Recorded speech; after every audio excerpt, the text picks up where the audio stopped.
Rieccoci cari telespettatori, oggi parliamo di questioni molto importanti, lo facciamo supportati dal Sindacato dei Pensionati della CISL, FNP CISL Veneto, e le questioni importanti sono le novità che sono entrate con la legge di bilancio e quindi cambiano alcune situazioni per quel che riguarda le pensioni, per quel che riguarda le varie detrazioni, i benefici fiscali e tanto altro ancora. Per parlarne abbiamo il supporto del Sindacato FNP CISL, quindi Giancarlo Pegoraro, ben ritrovato qui con noi. Grazie di darci una mano, segretario regionale. Avremo nella prima parte della trasmissione Riccardo De Stefani, ben arrivato, grazie. Responsabile fiscale del CAF CISL di Padova e Rovigo. Perché sono questioni di carattere fiscale, sono complesse, abbiamo delle slide di supporto, richiedono anche la vostra attenzione, sappiamo che magari non è l'ora e il momento, dovreste avere carta e penna e tutto quanto, per cui il messaggio è questo: avete dei dubbi, delle perplessità, qualsiasi cosa, per non commettere errori che poi si pagano, nel senso che sono soldi che bisogna in qualche modo versare oppure non si ottengono, andate presso le sedi CAF presenti sul territorio. Nella seconda parte della trasmissione invece parleremo col patronato dell'INAS che ci risolverà altre questioni. Eccolo qua vediamo il numero del patronato, anche lì andate direttamente, l'importante è capire la differenza tra patronato e CAF. Giancarlo Pegoraro, a lei rapidamente la parola e anche un po' un'osservazione nel merito di questa legge di bilancio che cambia alcuni presupposti. Sì, grazie. Come diceva lei, la materia è complessissima e non a caso noi intendiamo con questa trasmissione, ma anche con le altre che facciamo, portare i nostri esperti per dare un primo approccio a questi temi importanti e delicati, ma poi, sempre come diceva lei, noi suggeriamo di passare nelle nostre sedi perché i problemi, ripeto, potrebbero essere anche delicati. Detto questo, noi abbiamo espresso in questi mesi un giudizio parzialmente positivo su alcune cose della finanziaria, ma negativo su un aspetto molto importante, lo dirò dopo, per quanto riguarda le pensioni e i pensionati. Ma una finanziaria che non ha una prospettiva di largo respiro, è una finanziaria fatta di piccoli step, di piccoli interventi di durata annuale e purtroppo, usando una frase che si usava qualche anno fa, adottando la politica dei due forni, cioè prima dammi una cosa, dopo vediamo se posso dartene io un'altra. Nel senso che il milleproroghe di questi giorni sta dicendo, cito solo due aspetti: l'IVA sul gas torna al 22% e quindi qua si mangerà un pezzo di quei famosi aumenti che poi i nostri colleghi diranno meglio. Ma l'aumento sul cibo dei bambini dal 5 al 10%, l'IVA sull'igiene intima femminile, cioè torniamo al passato. Per non parlare delle pensioni, dicevo, le citiamo dopo, dove siamo davvero rammaricati di come sta andando la cosa. Detto questo, e finisco, noi abbiamo l'obbligo comunque di spiegare alla nostra gente e ai cittadini come funzionano queste regole, ripeto, complicate. Quindi lascio il tempo ai colleghi proprio di spiegare queste situazioni. Riccardo De Stefani, dicevamo prima fuori onda, periodo caldo per il CAF, perché? Cosa devono sapere le persone? Allora, e chi soprattutto? È un periodo caldo adesso per il CAF, appunto prima parlavamo, perché adesso le indicazioni che stiamo dando è quello di presentarsi presso i nostri uffici, soprattutto entro il mese di gennaio e febbraio, per ripresentare il nuovo indicatore ISEE anno 2024, il precedente è scaduto ovviamente a dicembre 2023, per continuare a beneficiare delle agevolazioni che già dal 2023 alcune famiglie, molte famiglie stanno godendo. Per esempio penso all'assegno unico o penso anche ad altri incentivi tipo il bonus sulle bollette, energia e gas, seppur, come diceva prima il collega, ci sono state delle variazioni con questa legge di bilancio finanziaria di parametri, soprattutto per l'ISEE, bonus energia e gas, che è stata rideterminata da un valore anno 2023 a 15.000 euro, quest'anno è stato abbassato, ritornato al passato a 9.500 euro circa, quindi probabilmente anche coloro che fino all'anno scorso beneficiavano di questa agevolazione, vedendo ridotti i parametri di accesso, probabilmente avranno anche questi benefici quest'anno purtroppo non riconosciuti. Ma come diceva giustamente lei, l'attenzione è quella comunque di ripresentare questo attestato, questo indicatore. Noi lo elaboriamo, lo presentiamo all'INPS, perché poi l'INPS che ne eroga l'indicatore, quindi che ne eroga quello che è il valore di questo ISEE.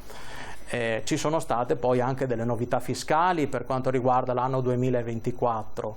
Vediamo infatti la slide 3 della regia, ci sono i nuovi scaglioni IRPEF, no, sostanzialmente. Sì, adesso allora i nuovi scaglioni IRPEF riguardano appunto la tassazione IRPEF. Quello che proprio volevo dire è che per quanto riguarda anche l'ISEE stessa ci sono due novità principali. La prima è una novità per adesso solamente indicativa, in quanto la norma ha previsto che per quanto riguarda il certificato ISEE i titoli di Stato non vengono conteggiati fino a un importo di 50.000 euro. Lo comunichiamo proprio perché è ormai richiesto quasi da molte. Lo vediamo anche noi che ci richiedono appunto di questa agevolazione previsto dalla finanziaria, però proprio l'altro giorno è uscito una circolare INPS che questa normativa la lascia un attimino giacente, quindi non la prende in considerazione, perché l'INPS ha chiarito che per applicarla dovrà comunque variare tutte quelle che sono le disposizioni, per cui si rimane, seppur la normativa finanziaria la prevede, il passato. Ecco, i documenti necessari da presentare al CAF per l'ISEE, vediamo la slide numero 2, sono da tenere in conto perché se non si hanno i documenti poi... Sì, esatto. Allora i documenti dell'ISEE riguardano intanto, l'ISEE è un indicatore familiare, quindi riguardano un po' tutta la famiglia. Quelli che sono i documenti principali, ma come diceva prima il collega, dobbiamo eventualmente in caso di problematica rivolgersi all'ufficio. Quelli principali, oltre ai documenti di identità, sono i redditi certificati o da dichiarazione di redditi o da CU, cioè da certificazioni uniche relativi al 2022, compresi anche i patrimoni mobiliari o immobiliari, cioè vuol dire terreni o fabbricati o comunque risparmi sempre al 2022. Quindi l'ISEE 2024 richiama redditi e patrimoni relativi al 2022. Certo, vedevamo prima che io avevo anticipato, poi entriamo un po' nel merito, che è una cosa che interessa anche molti, poi molti ci hanno già interpellato a questo riguardo per quel che riguarda gli scaglioni di reddito, no? Certo, allora queste sono novità relative sempre alla finanziaria 2024. La finanziaria 2024 ha previsto, ha abbassato, ha ridotto quelli che sono gli scaglioni reddituali di tassazione IRPEF, quindi sull'imposta IRPEF gli scaglioni da 4 anno 2023 passano a 3 scaglioni. Praticamente la normativa ha ridotto, ha comunque accorpato il primo e il secondo scaglione IRPEF. Ecco, rivediamo la slide 3 che così esatto, ha accorpato il primo e il secondo scaglione IRPEF, che andava da 0 a 15.000 e da 15.000 a 28.000, creando un unico scaglione da 0 a 28.000 euro su cui c'è una tassazione di aliquota del 23%. Prima c'era anche uno scaglione intermedio di un 25%, quindi a livello di tassazione c'è stata una diminuzione su una parte reddituale di un 2% di imposizione IRPEF. Però se uno, vedo qua, cerco di capire, a 30.000 euro sempre lordi, fino a 28.000 all'aliquota bassa. 23, esatto. Poi passa, per la parte residua passa... È vero che questi sono gli effetti del cambio della tassazione, poi per effettivamente verificare quello che è il risparmio alle famiglie anno 2024 da questi nuovi scaglioni IRPEF, dal nuovo limite della no tax area che è passata da circa 8.000 euro a 8.500. No tax area significa che entro tale limite la norma, soprattutto per i dipendenti e pensionati, non prevede imposizioni IRPEF. Dovremo appunto, adesso per esempio anche noi come centro fiscale abbiamo un osservatorio nazionale che vista la finanziaria che è da poco stata deliberata, ci sarà proprio uno studio che ci dirà effettivamente chi potrà beneficiare e quanto sarà il beneficio in base all'andamento dei redditi.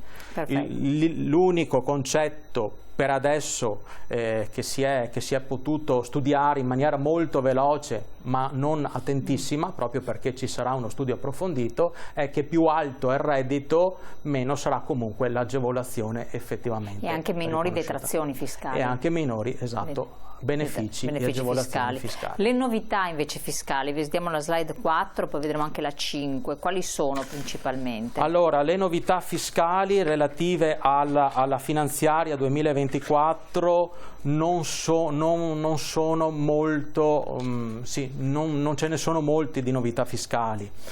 Quella che secondo me interessa maggiormente sono coloro che vanno a contrarre un mutuo nel 2024, mutuo prima casa, che sarà previsto, quindi adesso siamo ancora nell'ambito embrionale, poi i decreti attuativi che vanno a esplicitare tale norma devono ancora essere emanati, però la norma prevede un contributo per i mutui prima casa, quindi un'agevolazione, un beneficio, con un ISEE, però bisogna comunque essere in possesso di un ISEE con un limite reddituale ISEE, quindi con un valore fino a 40.000 euro. È stata confermata sempre dalla corrente finanziaria il 5% di tassazione sui premi di produzione lavoro fino a 3.000 euro, quindi coloro che beneficiano di premi di produzione in base ad accordi sindacali solo il 5%, pagheranno il 5% e non il 10% come era previsto dalle normative precedenti. Ci saranno però due normative un po' più restrittive per i nostri contribuenti, ossia per le locazioni brevi. Le locazioni brevi sono le locazioni turistiche, ossia le locazioni che non prevedono un contratto d'affitto registrato perché hanno durata fino massimo a 30 giorni, quindi sono proprio locazioni brevissime. La norma cosa ha previsto? Che la tassazione che di prassi era il 21%, tale tassazione rimarrà solamente per una unità abitativa, cioè la prima. Sulle altre unità abitative date sempre in locazione breve ci sarà un incremento della tassazione dal 21 al 26% appunto sull'affitto breve percepito. Per quel che riguarda invece il super bonus?